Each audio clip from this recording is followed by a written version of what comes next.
Hello all, welcome to Web of Stories. My name is Melinda. It is Friday. When you see this, it's Friday. It's actually Wednesday, but I got my hair done today, so I'm taking advantage of it and filming a few videos. And one of it is my Friday video, which is 5 on Friday. And for this one, this was kind of inspired by two different things. One is it's February, so it is Black History Month. I had two books picked out for Black History Month, but I think one's going to end up being in March. And I can't talk about it. I mean, I can tell you what it is. It's King, A Life. It's for the booktube prize. That's all I can say about it. But the other one was Indigo by Beverly Jenkins, which was I talked about that in a weekly wrap up. And the other thing that inspired this was I just watched, because I'm way behind on videos, I just watched a video from Katie Lumsden talking about what makes a classic. And she talked about different definitions and all this. And I will say that my personal definition, this is just kind of how when I put it into my spreadsheet, if I decide whether or not it is a classic, is it is at least 50 years old and it's in print. So I looked at my shelf with those two things in mind, and I came up with a 5 on Friday, which I will start in just a moment. 5 on Friday was started by Sui at Sui's Book Banner. Each Friday, we give a themed list of 5 books. We do not coordinate our choices, so she will have something completely different. Maybe, maybe not. There's been at least one time where we've had very similar lists, or at least similar topics. Her videos are nice and edited and slick. Mine is I set a timer for 5 minutes and I start talking. Speaking of which, let's set that timer and then I will get going. Okay. So this week's 5 on Friday, I have 1 classic and 4 will-be classics books to celebrate Black History Month. We're about halfway through them, a little more halfway, so you have time to fit these in, or at least one of them in if you wanted. The first one is an actual classic, and that is If Beale Street Could Talk by James Baldwin. I read this a couple years ago. I didn't know anything about it, but I really enjoyed it. It is about a young couple. They've just gotten married, and then the husband, African-American couple, the husband is accused of a crime, and what the wife and her family go through to kind of try to remedy the situation. It's a heartbreaking book, but it's very nuanced, and it's a book that's still very relevant. So that is my classic. Now, here are my 4 will-be classics, and this one's only 5 years away from being a classic, and that is Kindred by Octavia Butler, or Octavia E. Butler.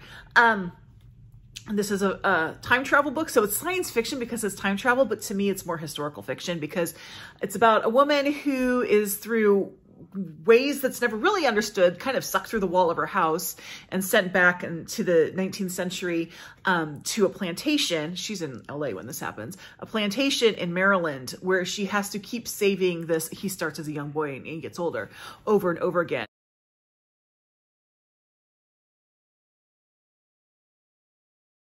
She is African-American in Maryland, which is a slave state. There's an issue there. Wonderful book. This is one of my all-time favorite books. Highly, highly recommend this. Next one, The Known World by Edward P. Jones. This is set right before the Civil War. And when I say right before the Civil War, the last part of the book, not a spoiler, is a letter and it gives a date, which is the day before the Civil War begins. Checking my time here. And this story is, the elevator pitch of it is it's about freed African Americans who enslaved other African Americans. And that is actually a thing that happened. I've read this. I haven't read this in a while. Who knows? I don't think I can squeeze it in this month, but I am due for a reread, and it is a winner of the Pulitzer Prize. But I've really loved this book. I've discussed it in a couple book clubs. It's a lot of layers, a lot of stuff to think about. It's not always an easy book to read, but it's definitely worthwhile. Speaking of not easy books to read, The Nickel Boys by Colson Whitehead. So this is based on the Dozier School, which is the same school that Tanana Reeves' new book, The Reformatory, is based on. And this is about a young African-American gentleman who is sent down there, which is a horrible place to be. And he's sent down there for like a nothing reason. I mean, it's nothing they get sent down there for. And he befriends someone there, and it's their tale of survival in this really awful, awful school. It is a hard book to read. The hard things happen in it. I was completely and utterly sucked into it though, all the way to the end. I could not put this book down. Highly recommend The Nickel Boys by Colson Whitehead. And finally, let's say it's February 28th and you want to get something in for Black History Month, may I recommend. And you also need a book for your 24 and 24 banned book challenge, may I recommend The Hill We Climb by Amanda Gordon. This is also a poem, so if you have to read poetry for a challenge, you can do that too. This is like an all-purpose little thing. So Amanda Gorman made history by being the youngest poet ever to speak at the inauguration. She spoke at, of course, at the inauguration of Joe Biden. And this is the poem that she wrote and she recited there, and it's breathtakingly good.